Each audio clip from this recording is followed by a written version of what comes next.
Nothing can be more frustrating when you sit down to watch one of your favorite programs on the DirecTV streaming app and you run into issues streaming it. Well, in today's tech video, I'm going to show you how to fix the DirecTV streaming app if it isn't working on your Fire TV.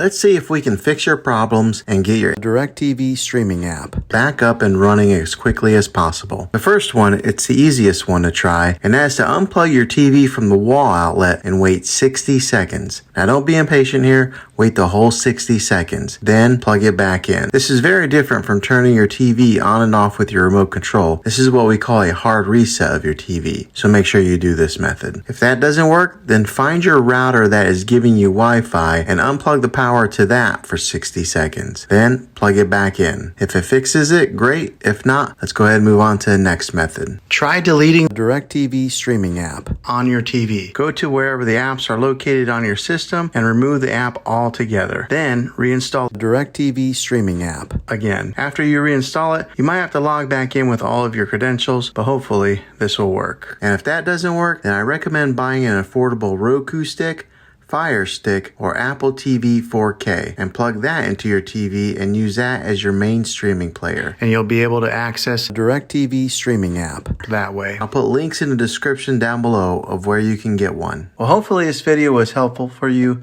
If it was, go ahead and click a thumbs up on it.